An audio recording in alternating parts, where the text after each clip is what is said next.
la population du village, est-ce que le village est bien la même chose? Vous voyez? Donc l'intégration, la capacité d'intégration va être un critère. Et donc là, vous vous rappelez, en fait, dans l'espace de l'Union européenne, on commence à parler de la capacité d'intégration pour les pays, mais là, on n'en parle pas encore pour les individus. La capacité d'intégration, c'est combien de personnes vous êtes capable d'absorber sans avoir bien, une dégénérescence de votre système. Donc c'est pareil, dans votre maison, essayez d'imaginer dans votre maison. Vous prenez votre maison, vous regardez, vous dites combien de personnes je pourrais faire venir, héberger. Bien, vous aurez du mal à plus de 10 personnes. Bon, donc ça je vous le donne pour que vous ayez une... Pour 10 personnes, je sais bien, il y en a qui commencent à sourire en se disant, mais lui il croit qu'il y en a quoi comme appartement. Je me permets de vous couper. Oui, bien sûr. Les avoir chez vous, c'est une chose. Mais les faire vivre chez vous, c'est une deuxième chose. Voilà. Non, moi, ces gens-là sont... J'en discuterai après, peut-être avec vous, tout le monde. Mais en tout cas, moi, je parle de les faire vivre. Je ne mets pas dans une situation où ils sont simplement en phase de survie. Je parle de vivre. Bon. Donc, ce que j'essaie de dire, c'est que la transposition au niveau des États, c'est que quand j'entends, par exemple, que l'Union européenne est prête à donner 3 milliards d'euros à la Turquie pour les garder chez elle, dans un espace qui n'est ni le pays source, ni le pays cible, et simplement de les gérer. Les gérer pour en faire quoi? Bien, la problématique, en fait, c'est que si on commence à faire de la théorie des jeux, vous allez vous rendre compte qu'en théorie des jeux, les problèmes, on les résout à l'envers. C'est-à-dire qu'on les résout par la fin. C'est-à-dire qu'on part du principe, par exemple, qu'on est saturé. Qu'est-ce qu'on fait ensuite?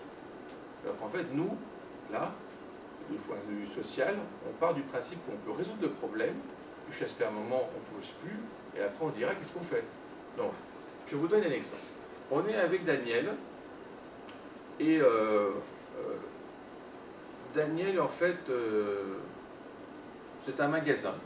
Daniel est un magasin, et moi, je vends des produits dans ce magasin. D'accord? Bon. Je lui donne des produits, il me les achète, et il les revend, et il se fait un bénéfice. Bon. On est en théorie des jeux, là, attention. Maintenant, on va jouer une seule fois. C'est-à-dire que moi, je lui vends quelque chose, après, lui, il va me l'acheter, et il va le revendre. Et bien moi, en fait, du point de vue de la théorie des jeux, j'ai intérêt à lui vendre de la daube. Parce qu'on joue avec un seul tour. Donc, je vais lui vendre de la daube. Lui, il va m'acheter au prix qu'il m'aurait acheté quelque chose qui est un produit, un vrai. Après, il va se rendre compte que je l'ai roulé. Et il ne peut plus le vendre. Parce que s'il le vend, l'autre va voir qu'en fait, sauf s'il répercute le problème. Bon, ben vous allez dire, bon, bah, ça c'est parce qu'en fait, on joue qu'une fois. Donc c'est très bien, maintenant vous êtes au courant, d'accord? Maintenant, on va jouer avec 2 tours. On a 2 tours, c'est-à-dire que je vais lui vendre, il va m'acheter, et puis après, je vais lui revendre, il va m'acheter. Alors? C'est quoi? Ça sera moins de la loupe. La première fois, c'est ça. Non, c'est une erreur. Il accepte. Je ferai exactement la même chose. Tu vendras de la daube, il t'achètera de la daube et Oui. tu En lui fait, revendras cette daube. pourquoi vous faites cette analyse? Parce que vous n'êtes pas habitué à faire de l'analyse rétrograde. En réalité, en théorie des jeux, on regarde le dernier coup. Donc on va jouer 2 fois, mais on regarde le dernier. Sur le dernier, ça m'arrange de le rouler, puisque c'est le dernier. Lui, en fait, il sait qu'au dernier, ça m'arrange de le rouler. Donc lui, ça l'arrange de me rouler sur l'avant-dernier.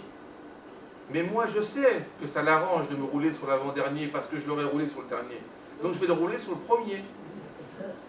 En fait, la théorie des jeux, voilà, c'est ça de la stratégie, la théorie des jeux prévoit quoi? C'est que si vous savez combien de tours vous jouez, ça vous arrange de vendre de la daube dès le début. Et vous ne pouvez vendre quelque chose de concret et avoir un véritable accord que si vous ne savez pas quand ça se termine. Parce que si vous ne savez pas quand ça se termine, le raisonnement ne peut pas démarrer, parce qu'on démarre par la fin.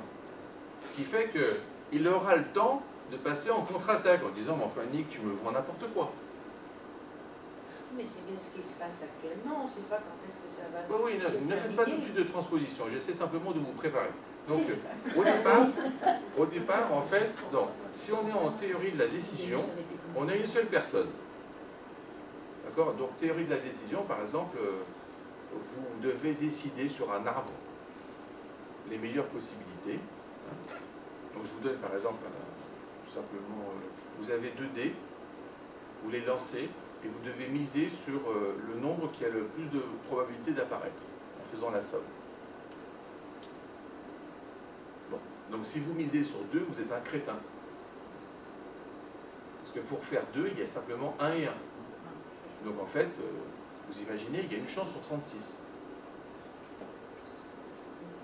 Bon, si vous misez sur 6 et 6, que vous préférez, vous êtes au même niveau de crétin, puisque c'est aussi la même probabilité. Alors les deux probabilités qui sont en bas sont les plus faibles, et puis après vous remontez, vous allez vous rendre compte qu'il vaut mieux miser sur 7. En fait, sur 7, vous allez gagner 6 fois plus souvent. Mais ça ne veut pas dire que vous allez gagner tout le temps.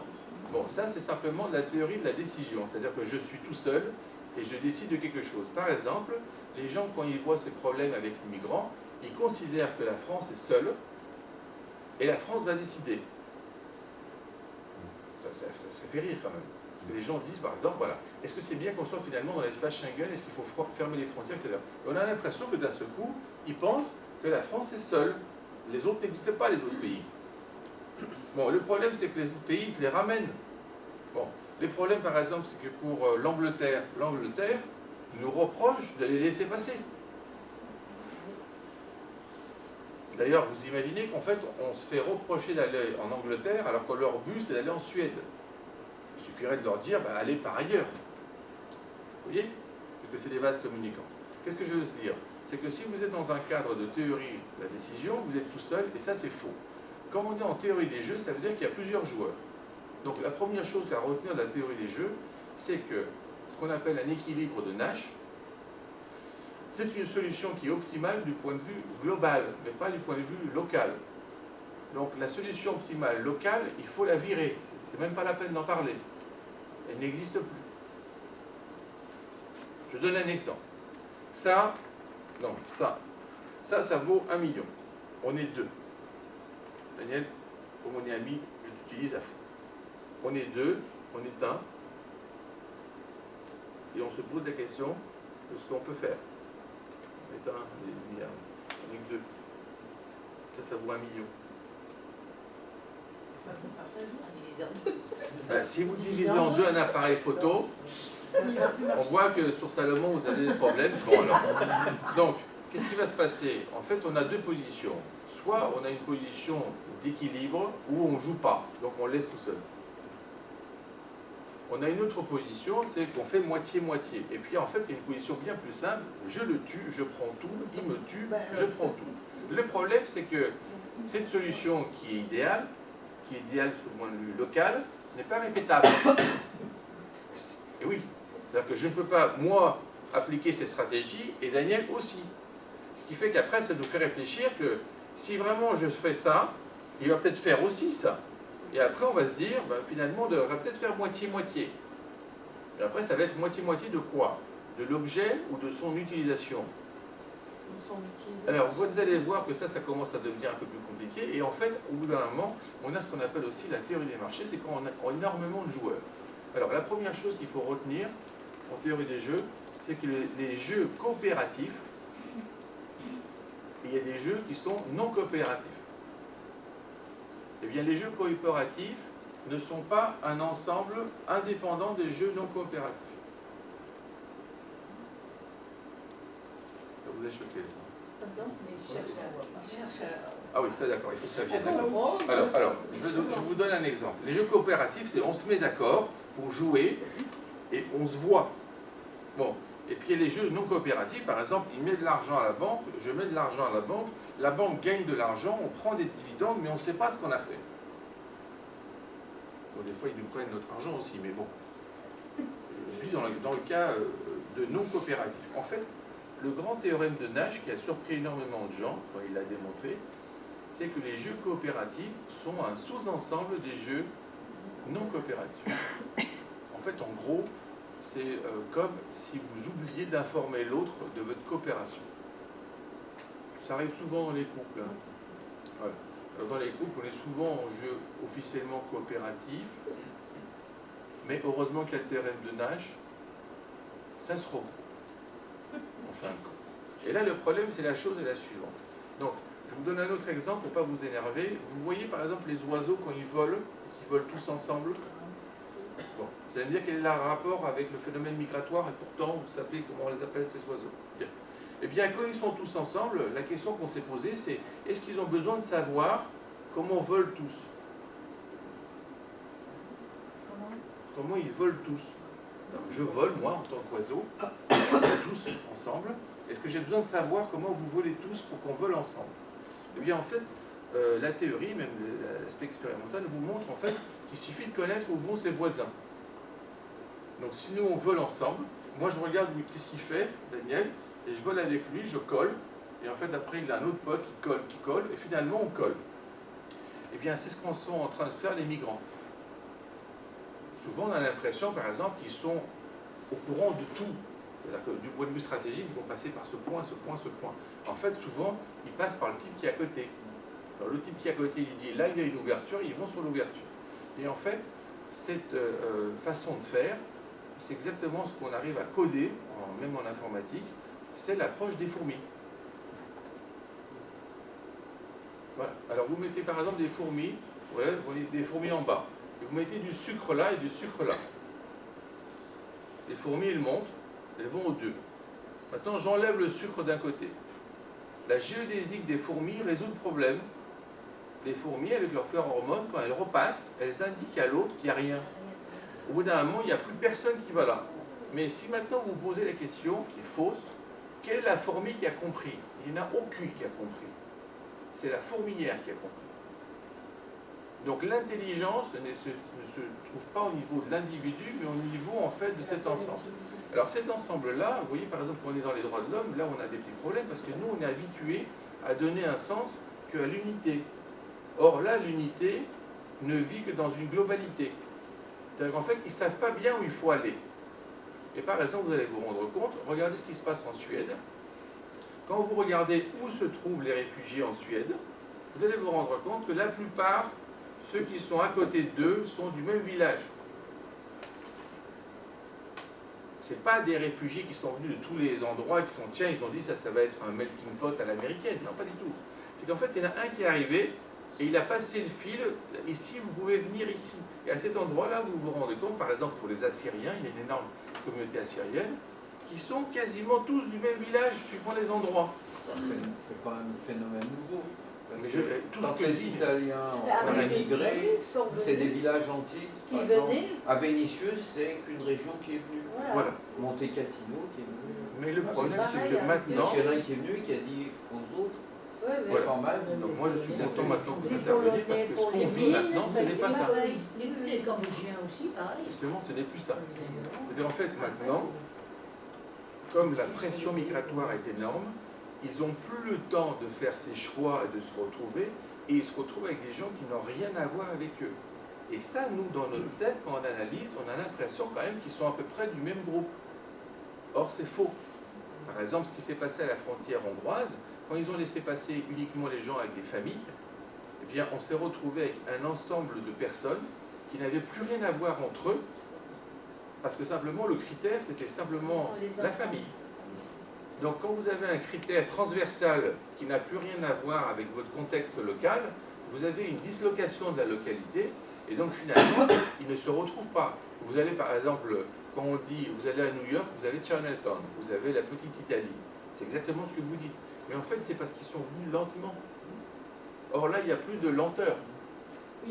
Donc en fait, on a une dislocation du tissu social, même au sein de ses propres individus. C'est-à-dire qu'en fait, quand ils arrivent, même quand ils vont arriver au point cible, ils ne sont plus entre eux. Donc en fait, là, on a un autre critère qui est important pour nous, c'est la capacité de désintégration. Parce qu'on avait simplement la capacité d'intégration et d'être désintégré. Alors désintégré, ça veut dire quoi? Ça veut dire à quelle distance est la personne la plus proche de vous qui vient de votre région. Vous imaginez si vous apprenez que d'un seul coup, c'est au moins 500 bornes. Eh bien, vous n'avez plus ce tissu social qui vous permet de subsister jusqu'à vous adapter à la nouvelle situation. Donc ça, on le retrouve dans des phénomènes de zone buffer, c'est-à-dire on renvoie des gens et on leur dit, les gens qui sont autour de votre maison, ils sont contre vous, mais votre maison, elle est protégée. Ben, c'est très simple, les gens n'y vont pas. Parce que s'il n'y a pas au moins un quartier entier qui est protégé, ils se disent, ben, c'est simple, ils vont rentrer dans ma maison. Donc, cette configuration-là nous permet de dire quoi? Nous permet de dire que quand on a un phénomène de masse et rapide, il ne faut pas simplement se poser la question à quelle vitesse ils vont arriver pour avoir plus de problèmes. Parce que nous, en gros, c'est ça qu'on dit. On va les aider. Il y a des gens qui font des autobus. Donc là, par exemple, je peux vous dire en Grèce, là arrive le bateau. Maintenant, les Grecs ont fait venir un bateau pour gérer les problèmes qu'ils ne pouvaient plus gérer. Il n'y avait plus de... Vous vous rendre compte, par exemple, certaines îles en Grèce n'ont pas de police portuaire. Il y a 3 pelés intendus qui vivent sur l'île. Bon, d'un seul coup, ils se retrouvent avec des gens qui sont, mais, des milliers de fois plus que ceux de l'île. Enfin, lesquels ne veulent pas rester sur place. Bon. Donc en fait, ils ont fait venir un bateau, croisière, hein, en gros, ça fait un bateau de croisière pour simplement gérer ces problèmes locaux et les redistribuer. Moi, ce que j'essaie de vous dire, vous vous rappelez notre exemple de théorie des jeux. Maintenant, imaginez que vous mettez des bateaux partout, vous mettez des autobus partout, et vous mettrez des trains de partout. Donc on est tous positifs, on a tous aidé. Le problème, c'est qu'au bout d'un moment, il y a une situation de faim. Donc on revient maintenant à la situation de faim, c'est qu'est-ce qui va se passer quand on va avoir un degré de saturation tel, au moins en Suède et en Allemagne, parce que finalement, ils auront rempli tous leurs quotas. Eh bien, vous allez avoir un effet boomerang de retour. Alors l'effet du boomerang de retour, il est bien pire que l'effet migratoire. Parce que l'effet migratoire, il y a l'espoir. L'effet de boomerang de retour, il n'y a aucun espoir. Ça veut dire quoi? Ça veut dire que je m'énerve. Et donc je suis prêt à tout casser sur mon chemin, parce que de toute façon, je ne vais rien trouver. Alors que quand je vais dans l'autre sens, c'est simplement de l'usure de l'espace dû à mon passage. Ça peut se concevoir. Ça veut dire quoi concrètement? Ça veut dire que je pense que ce qui est plus important à préconiser, c'est de vous rappeler par exemple qu'il y a des gens qui préfèrent être dans certaines régions et d'autres pas. Donc en fait, ce qu'on nous appelle de façon privilégiée la notion de terroir. Essayez maintenant de placer le terroir en Syrie. Oui, ça vous surprend un peu, hein? Oui. Mais en fait, il y a forcément un terroir dans le sens à eux aussi. Hein? Voilà. Bon, eh bien, si maintenant vous avez des gens qui habitent dans un coin de la France et ça fait partie d'un terroir, et d'un seul coup vous leur dites, tu vas habiter 2000 km plus loin. Mais c'est pour t'aider. Donc, ma problématique est la suivante, c'est que oui, il faut aider, le problème c'est où et pas comment. Donc en fait, le problème c'est que pour l'instant, ce qu'on voit, c'est qu'on voit simplement des discussions entre aider à quelle vitesse ou ne pas aider, mais comme grande problématique, je ne vois pas le retour. Or, dès à présent, on voit qu'il y a des associations qui aident sur le plan financier des gens pour revenir là où ils étaient et reconstruire leur maison. Et donc là, on a un problème, parce qu'évidemment, tout le monde ne peut pas le faire, parce qu'il y a des endroits où ça peut se faire et d'autres où ça ne peut pas se faire. Voilà. Bon. Si la guerre persiste. Voilà, très bien. Alors si la guerre persiste, et le problème c'est quoi? C'est la chose suivante. Imaginez par exemple la France sous la période de l'occupation. D'accord? Occupée, libre. Ben, vous prenez en fait tous ceux qui étaient en zone occupée et vous les déplacez tous et vous les mettez en zone libre. Vous avez réglé le problème, non? Donc la question en fait qu'il faut vous poser, c'est qu'est-ce qui foutait les nôtres de rester sur place alors qu'ils étaient en zone occupée? Ben, c'était leur vie. C'était leur vie, c'était leur terroir, c'était leur espace culturel, tout.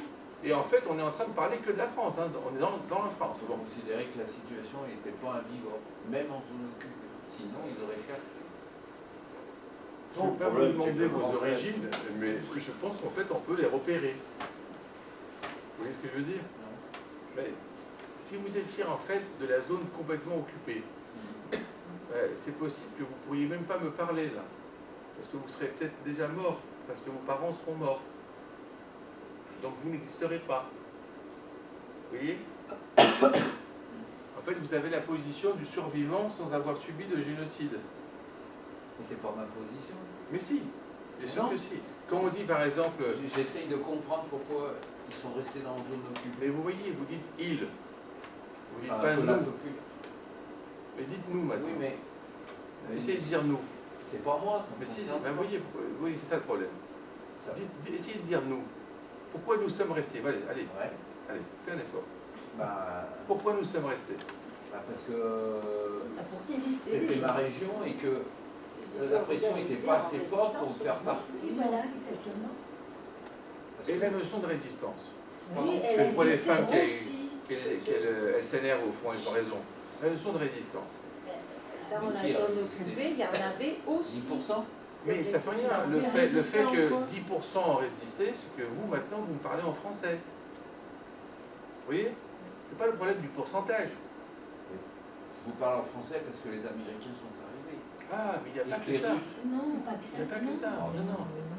Ça va vous faire de la peine. Il ne faut pas analyser de cette façon. Parce qu'après, vous allez avoir des problèmes avec le chewing-gum, avec votre Malboro, etc. Pas du tout. Mais tout seul, Eh bien, jamais on s'en serait sorti. est-ce que vous pensez que nous sommes restés sur place parce que nous espérions sur les Américains? Non. Non, non, mais heureusement. Les gens ne savaient pas. Et non. Les gens, en fait, d'abord, il y J'ai a un pas problème. dit ça, j'ai pas dit qu'ils sont. Justement, c'est pour ça. Mais si la guerre a été gagnée, c'est quand même grâce aux Américains. Oui, mais ça Yeah. Oui, Mais Ils ne sont pas rentrés en guerre, Mais- ils tués les Américains. Mais Je vais Je vous rappelle Ils de sont faire rentrés rapport. en guerre Ce que j'essaie de vous dire. Je prendrai la parole. Bien sûr, bien sûr, bien sûr. L'histoire du Français qui reste dans sa position, même s'il est envahi par les Allemands, malheureusement, bon, ça s'est fait, mais c'était déjà une guerre ouverte, c'est pour les mêmes guerres qu'il y a à l'heure actuelle, même qu'il y avait des persécutions, enfin je ne veux pas dire que c'est une guerre propre, mais presque, et en fin de compte, les gens sont restés sur place parce que le français ne bouge pas. Le français ne s'expatrie pas. Le français part pas à l'étranger, Ils même partaient pas à maintenant. l'étranger. Même maintenant, Surtout il parce part, qu'ils ont pas les moyens. mais dans l'intention de revenir en France. Parce qu'il a toujours son... Faites attention, faites attention. Tant qu'on décrit l'histoire, ça va. Dès qu'on dit le français, les Français, on devient très vite raciste parce qu'on raconte des choses sur les Français qui ne attendez, sont pas du tout Est-ce pour que les vous Français. nous avez vu s'expatrier massivement parce qu'il y avait la guerre? Non. Bon, tous les gens, la plupart des gens qui ont été dans nos pays colonisés, qu'on a colonisés, Oui, sont pratiquement pas, à part les voyous, les bandits qu'on a envoyés de l'autre côté, à l'époque, c'est en général sur l'Espagne, sur les Portugais, vous n'avez qu'à voir les noms qui sont revenus en 60. Donc le Dupont, à part s'il avait du pognon, vraiment du pognon, il s'expatrie parce qu'il pense en gagner. Mais autrement, l'ouvrier, l'autochtone, oui, si je ne veux pas parler français, je dis l'autochtone oui. de France n'aime pas s'expatrier. Moi, je me suis expatrié aussi, j'ai été travailler au Pakistan, au Chili, mais jamais on va me dire, bah, tu vas rester à vie au Chili. C'était pas mon intention de rester à vie au Chili. Mais Je reviens dans mon pays natal, parce que c'est mon pays natal. bien sûr, bien sûr. Mais ce que Donc je vous ces dis- gens-là, Oui. le problème, vous voyez en géopolitique, vous voyez en géo... La première des choses, c'est déjà qu'est-ce qu'on a été leur démontrer qu'on fait mieux dans les pays occidentaux. Ce qu'on a fait dans toutes nos colonisations. On a dit Non, au mais, Sénégal, vous me mélangez, ça n'a rien Non. à voir. Tous Mais les si. gens, quand ils ont créé un espace, ils veulent y vivre. s'ils ont des problèmes, ils se déplacent. Les gens qui se déplacent sans avoir de problème, c'est vraiment une infime minorité. Bon, donc en fait, ça c'est simplement la sédentarisation. C'est-à-dire qu'en fait, à part les gens, comme on dit, les gens du voyage, qui considèrent qu'avoir une maison, c'est une prison, tous les autres essaient de se localiser. À partir du moment où ils sont localisés, ils créent un espace. Cet espace peut être un espace culturel, politique, social, etc. D'un seul coup, en fait, quand vous leur dites qu'il faut se déplacer, ce qu'ils voudraient, eux, c'est que vous les aidiez sur place. Et pas que vous les aidiez pour partir et être à Pétaouchnok. Ils voudraient avoir une aide locale. À quoi ça nous sert de les avoir aidés? Quand vous construisez un puits, 2 ans après, il est bouché. En Algérie. En Algérie, on a envoyé des usines.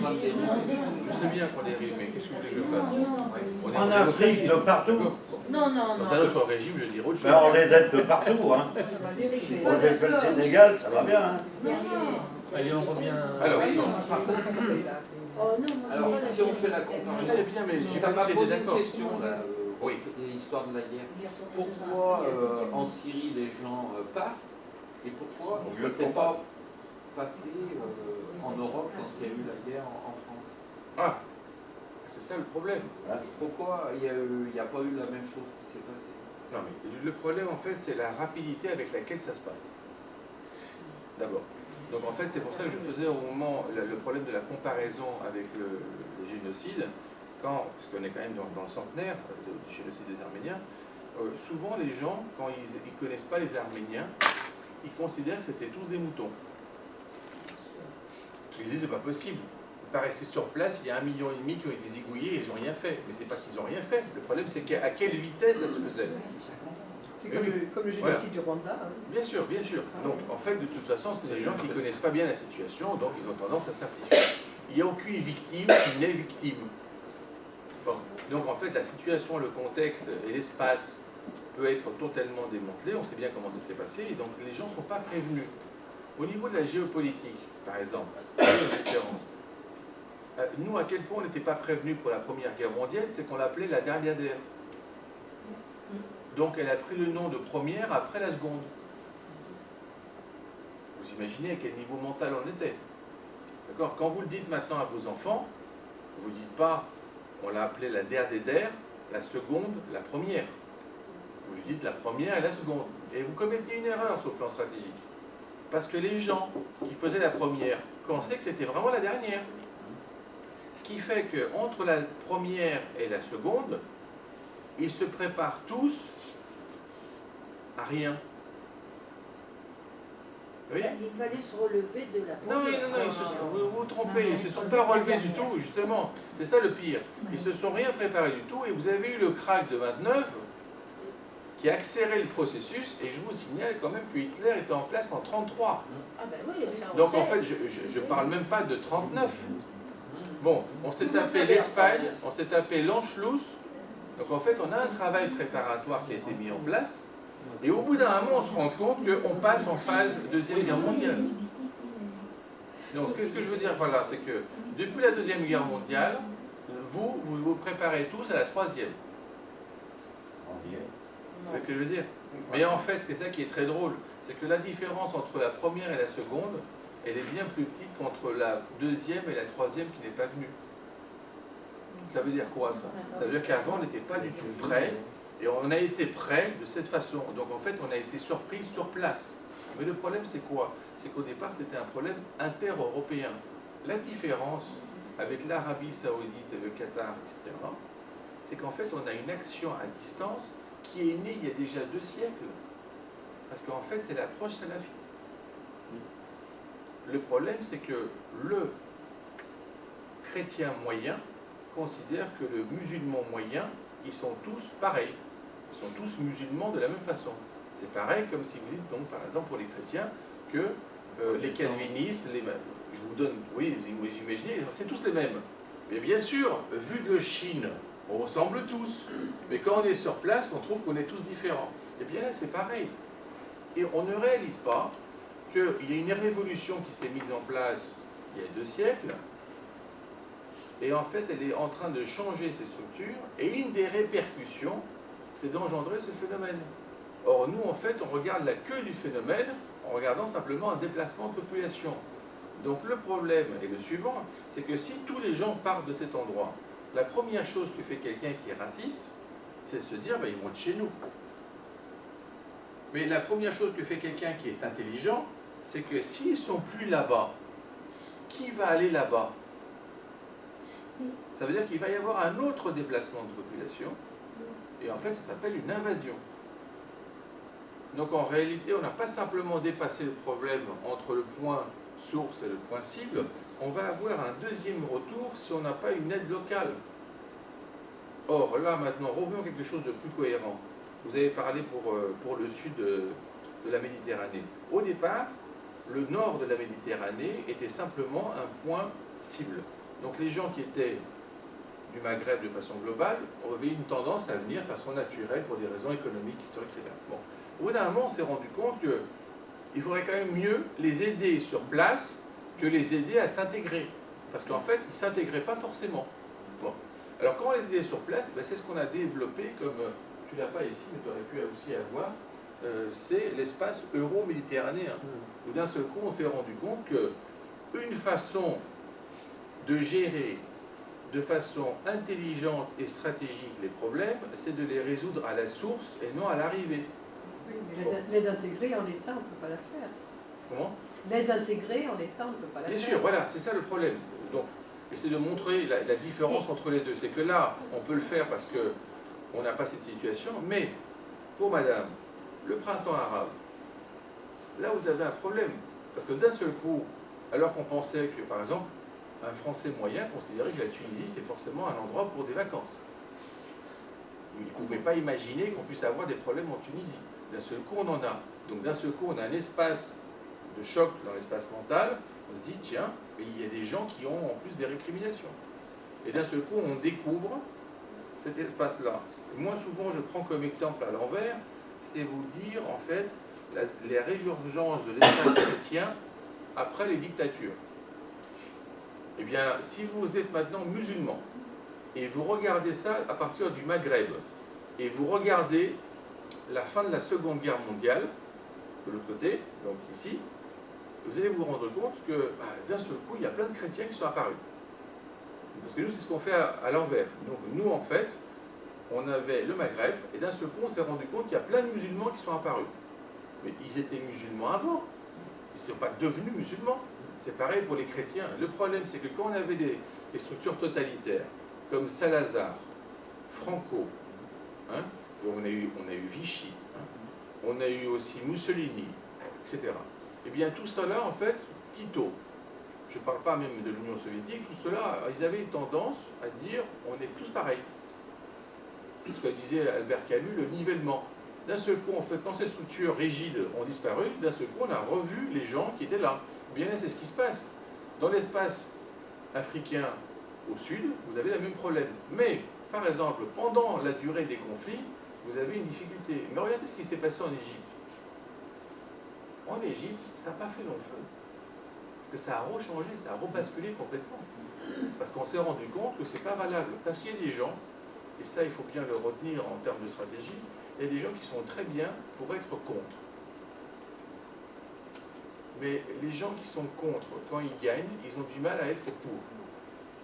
Parce que tant qu'ils ne sont pas unis pour lutter contre quelqu'un, et bien d'un seul coup, ça s'effondre la structure parce qu'ils n'ont pas un travail préparatoire. C'est ce qu'on appelle, nous, avoir une action de type gouvernemental. C'est-à-dire qu'en fait, les gens sont bien pour la rébellion, et d'un seul coup, on leur dit, vous avez gagné, faites le gouvernement, mais moi je ne veux pas faire le gouvernement avec lui. Et là, vous dites, mais attends, de quoi on parle alors? Parce qu'ils voulaient simplement que l'autre ne soit pas là. Ça nous arrive aussi en France. Ça nous arrive de voter un parti pour que ce ne soit pas l'autre.